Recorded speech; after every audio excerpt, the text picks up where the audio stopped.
Welcome back to my channel. और आज हम जा रहे हैं ग्रैम्पियंस, जहाँ पे होती है कैंपिंग। हम करने वाले हैं कैंपिंग 1 नाइट के लिए। तो मैं आपको दिखाऊंगी हमारी ट्रैकिंग, कैंपिंग, जो भी वहाँ का एम्बियंस होगा वो सब कुछ। आज का ये व्लॉग मेरे लिए बहुत स्पेशल है क्योंकि ये मेरा फर्स्ट एवर कैंपिंग एक्सपीरियंस था ग्रैम्पियंस में। मैं इस ब्लॉग को 2 पार्ट्स में डिवाइड कर रही हूँ क्योंकि ये ट्रिप बहुत लंबी तो नहीं लेकिन काफ़ी मज़ेदार थी और मैं नहीं चाहती मैं कोई भी पार्ट स्किप करूँ और आप लोगों को ना दिखाऊँ। आज के वीडियो में मैं आपको पहले दिन की सारी डिटेल्स शेयर करूँगी, प्लानिंग से लेकर कैंपिंग की मस्ती और स्ट्रगल्स तक। चलिए शुरू करते हैं। तो सबसे पहले हमने अपना कैंपिंग स्पॉट 1 महीने पहले बुक किया था। Cost was around 100 for 1 night, जिसमें टॉयलेट्स, बाथरूम्स, एक common area, kitchen, water supply और इलेक्ट्रिसिटी का यूज़ शामिल था। लेकिन अपना टेंट आपको खुद लाना पड़ता है। हमने 1 हफ्ते पहले ही अपनी सारी पैकिंग और शॉपिंग कर ली थी। Barbecue, ski, camping chairs, sleeping bags और एयर मैट्रेस भी। सब कुछ नया खरीदा, सिर्फ टेंट हमारा पुराना था।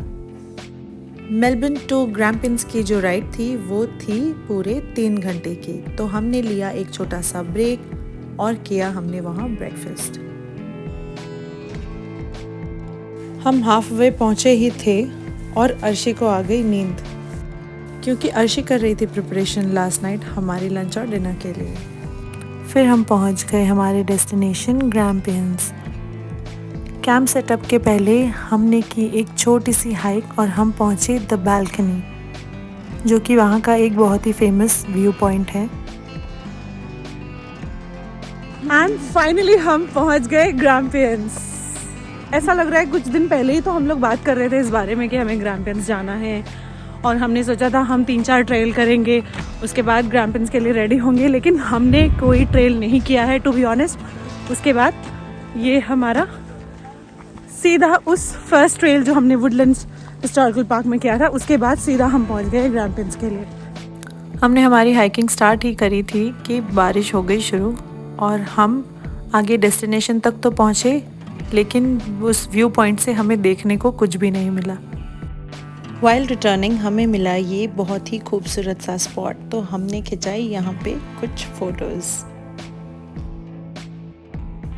फिर हम बढ़ गए हमारी कैंपिंग साइट की ओर। हमें बस यहाँ रिसेप्शन पे जाकर हमारा नाम ही मेंशन करना था क्योंकि बुकिंग हमने पहले से ही कर रखी थी। हमें उन लोगों ने दिया गेट कोड और हमें दिखा दिया हमारा लोकेशन। एक चीज़ तो बिल्कुल अनएक्सपेक्टेड होती है और वो है मौसम। बारिश शुरू हो गई थी और लगातार बारिश हो रही थी। हम लोग लकी थे जो हमारे साथ विशाल थे क्योंकि ये उनकी पहली कैंपिंग नहीं थी, उन्होंने पहले भी बहुत सी कैंपिंग कर रखी थी। तो टेंट सेटअप करने के लिए हमारे पास एक एक्सपर्ट ऑलरेडी था। By the way, the location was just perfect. फिर हमने सबसे पहले वहाँ चेक किया कि वाटर सप्लाईज और इलेक्ट्रिसिटी कहाँ से लेनी है। फिर हमने धीरे धीरे टेंट सेटअप स्टार्ट कर दिया, लेकिन जो बारिश थी वो तो रुकने का नाम ही नहीं ले रही थी। हम सब ने टेंट के पोल्स को पकड़ा एंड देन एक एक करके उसे जोड़ा, बट फिर पता चला कुछ तो गड़बड़ हुई थी और हमें फिर दोबारा से स्टार्ट करना पड़ा। फाइनली हमने टेंट का सेटअप ऑलमोस्ट फिनिश कर दिया था, पर ये टेंट हमें वो 3 इडियट्स के राजू के घर की वाइब दिला रही थी। और जैसे ही मैंने टेंट के अंदर देखा तो मुझे पता चला वहाँ पे भी पानी भर गया था। उधर उधर उधर ठीक से, उधर ठीक से जी मालिक, ठीक से उधर उधर भी ठीक से जी मालिक, पैसा नहीं मिलेगा देखो। फिर क्या, हमने उठाई टॉवल और लेके टेंट के अंदर भी सफाई की। जो भी हो, वो मोमेंट एक स्ट्रगल तो था, लेकिन एक टीम एफर्ट की तरह सब ने मिलकर संभाल लिया। बारिश के अगेन टेंट सेटअप करने के बाद एक अलग सी अचीवमेंट वाली फीलिंग थी और हमारे कपड़े भी भीग चुके थे और भूख भी ज़ोरों की लगी थी। तब हमें याद आया कि लंच तो ऑलरेडी रेडी है, अर्शी के pre made chicken raps. Believe me, इससे ज़्यादा टेस्टी रैप मैंने कभी नहीं खाया था और ये खाने के बाद एनर्जी भी वापस आ गई थी। और लंच के बाद अगर किसी को कुछ चाहिए थी, वो भी उस ठंडी हवा, हल्की बारिश और वो फ्रेश मिट्टी की खुशबू, ऐसे मौसम में जो एक चीज़ सबके माइंड में इंस्टेंटली आई वो थी चाय। हाँ, वो परफेक्ट गर्मा गर्म चाय जो हर सिचुएशन को बेटर कर देती है। तो हयात बनाने लग गए थे चाय और वहीं विशाल बजा रहे थे गिटार हमारे एंटरटेनमेंट के लिए, और मैं वहीं सर्व करने लग गई थी आलू चाट अर्शी के बनाए हुए। चाय पीने के बाद हमने सोचा कि थोड़ा करते हैं यहाँ के एरिया को एक्सप्लोर। तो सबसे पहले हमने टॉयलेट्स और बाथरूम्स चेक किए और लेट मी टेल यू, बहुत ही क्लीन एंड वेल मेंटेन्ड थे। मुझे ऑनेस्टली एक्सपेक्ट नहीं था कि कैंपिंग साइट के वॉशरूम्स इतने अच्छे हो सकते हैं। उसके बाद हम कॉमन एरिया की तरफ गए। वहाँ एक कवर्ड स्पेस था जहाँ कैंपर्स बैठकर रिलैक्स कर सकते थे, वो भी हीटेड एरिया।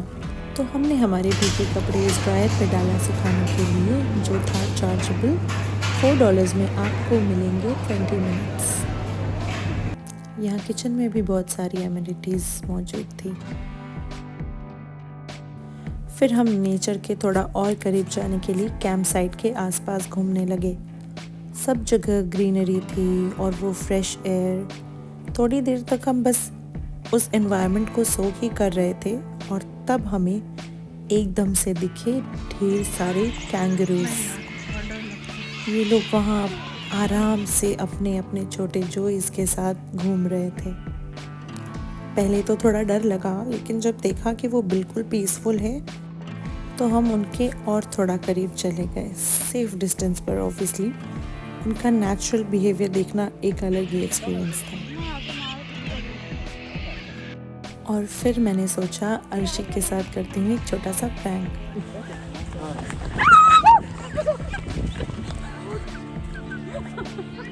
फिर शाम को हमने बारबेक्यू सेटअप किया, लेकिन एक और स्ट्रगल आया। कोल जलाने में प्रॉब्लम हो रही थी, तो हमने दूसरे कैंपस से वुड बोरो किया। अर्शी और हयात ने जो चिकन मैरिनेट किया था वो ग्रिल किया, और डिनर तो बहुत ही ज़्यादा मज़ेदार था। डिनर के बाद का प्लान तो सोने का था, लेकिन वो भी फेल हो गया। रात भर थंडरस्टॉर्म और विंडी वेदर था।